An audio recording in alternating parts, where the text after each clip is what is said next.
Well, I would say that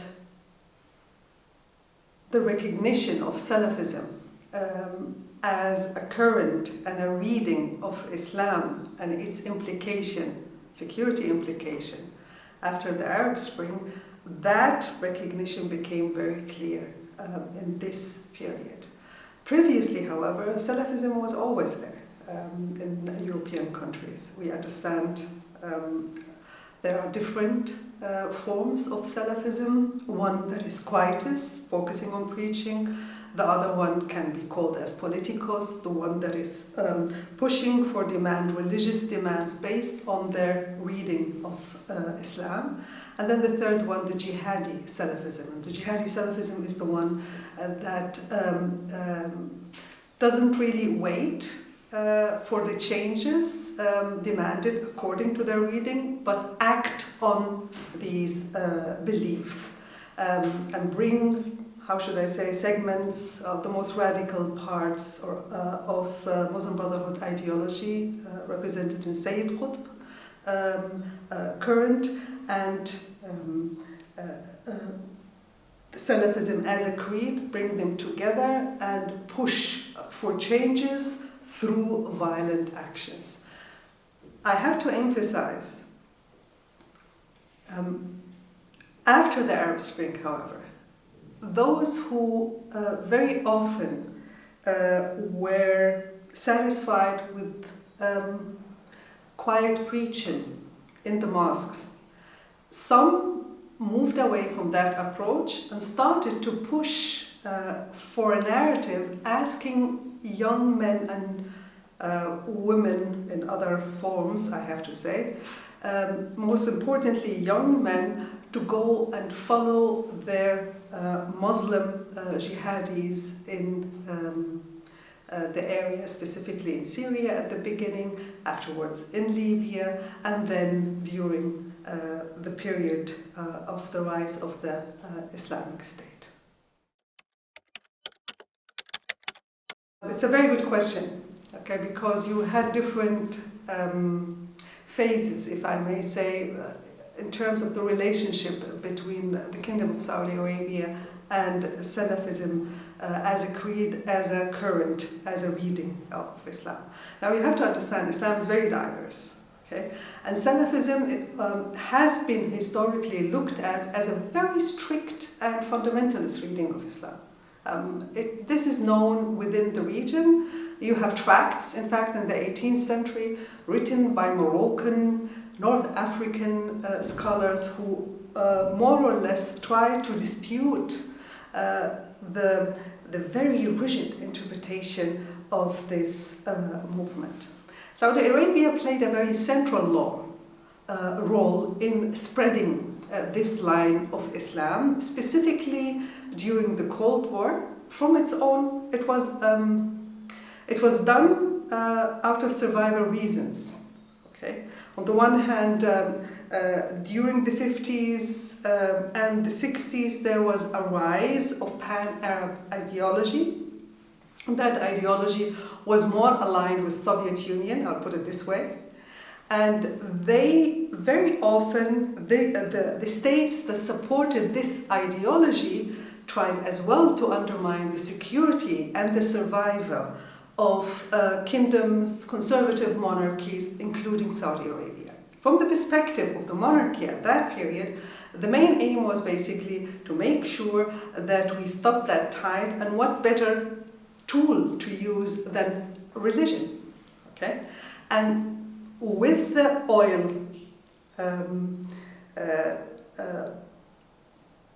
resources, it was possible, specifically after the embargo of 1973, it was possible to use these resources through certain organization, the World League, a Muslim League, created within Saudi Arabia to spread this line of Islam. So from that perspective, Salafi groups were very much into a very good relationship with Saudi Arabia at that period, also with Muslim Brotherhood as organizations. The problem started afterwards one sees specifically Arab Spring, after the Arab Spring, one sees that you have certain Salafi groups who follow the jihadi form of Salafism. Okay? These groups may, and I'm emphasizing the word, may look at Saudi Arabia as an enemy, as a monarchy that deviated from its course of supporting Islamic causes. Okay? Another dimension that makes things complicated, Saudi Arabia, specifically after Mohammed bin Salman, the crown prince, came to power, rise of power, the changes that he was taking within his own country. On the one hand, he's trying to undermine the influence of the religious establishment within his own country, including this reading of Islam and its power and hold on the monarchy. But on the other hand, in areas, conflict areas, where Saudi Arabia is involved, you see a tendency to support Salafi groups fighting there. So I will basically put it this way, a clear answer. You have different positions of Salafi groups depending on their objectives towards Saudi Arabia today. Okay? Saudi Arabia used to support the spread of Salafi groups worldwide. Now the picture is complex.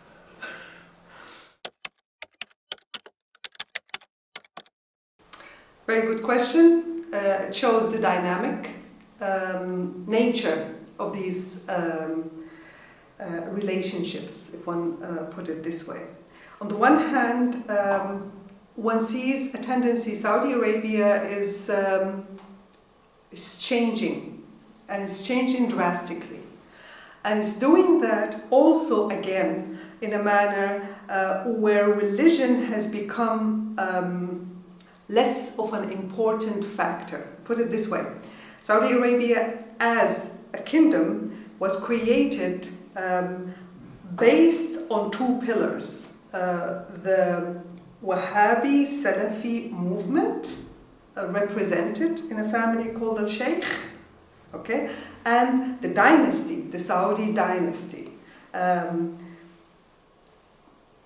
This is changing, this narrative, I'll put it this way, of the creation of Saudi Arabia is changing and became clear starting from this year when the authorities decided in Saudi Arabia to change the founding day to 1727, not 1744. 1744 were these two leaders of these two movements, one a leader of a religious movement and one a leader of a dynasty, came together and made a pact to create the Saudi state. Not anymore. That has been erased from the curriculum in Saudi schools today. What you have is a new date, 1727, when the founder of the dynasty, Mohammed bin Saud, created his first state in Daraya, in the heart of Saudi Arabia, in Najd. That's a region, Najd. So from that perspective, there's a tendency to move away from that heritage, from that relationship with the Salafi tradition. Did this impact the spreading of Salafism worldwide? To an extent. On the one hand, when I talk specifically about the role of Saudi Arabia, yes, you see distinct attempt to stop this push through World Muslim League. You have a restructuring and you have the work of Reinhard Schulze that showed that that the organization is going through drastic changes, and you have certain important institutions within it, including the mosques, organization that used to be responsible for spreading these mosques worldwide, they stopped being active. However, that is a fact that there is a tendency to move away from a spreading of Salafism, and we saw that, for instance, in Molenbeek in Belgium, where this great mosque that used to be under the control of the World League, they gave the control to the authorities in Belgium, in Brussels, and stopped being an active the controller of this mosque in 2018. But at the same time, the drive to to print Qur'ans and spread it in millions worldwide on a yearly and annual level continues. That's a problem. Because Quran, the language that's being used is very difficult for the normal person, okay, I'll put it this way. And it needs interpretation. And unfortunately, these Qurans remain interpreted by the same lenses, Wahhabi, Salafi lenses. Until that stops, I will say Saudi Arabia would stop. Is stopping its support of Salafism. Two factors, two elements has to be mentioned. Again, as I said before, when it concerned Saudi foreign policy, when it concerns Saudi role in conflict areas, you will see a tendency from Saudi Arabia to support Salafi groups in these conflict areas. Okay, so that's from the perspective of foreign policy priorities. On the other hand, it's not only Saudi Arabia that is pushing and financing Salafi groups worldwide. You have to think of Kuwait, specifically of the you have transnational groups working from Kuwait, supporting Salafi movements. Within Saudi Arabia, you have important, very rich persons, officials, members of the royal family who have an interest as well, out of ideological perspective, in supporting Salafi movements. And Qatar, as well as the second country worldwide that adopt Salafi Islam as its creed, national religion, may also be playing an important role in this respect. Now let me say something that in our discussion, when we talk about the Muslim Brotherhood worldwide, we tend to forget. And that's why the question is very important. It shows the dynamic again. We tend to think of these movements as something that is very much rigidly made of. Okay, these are dynamic groups, and they very much change according to the context, the leadership, the movements, and at the same time the members. That said, the Arab uprisings of 2010, because it started in 2017, December 2010, the Arab uprising in a way was a curse for Islamists. Okay? Specifically those of the type of the Muslim Brotherhood, because you have other types right now, very much in conflict areas. Whether the Salafi jihadist, what we've seen the ISIS, for instance, whether the type of the Shia Islamist, like the Houthi movements, for instance, in Sana'a. But the type of the Muslim Brotherhood, they've been weakened strongly within the Middle East and North Africa. in these countries, weakened, because on the one hand, the performance of the Muslim Brotherhood in Egypt was a catastrophe. On the other hand, the promises Islam is the solution turned to be a hollow promise. At the end of the day, people wanted economic reforms, they wanted a prospect, a better life.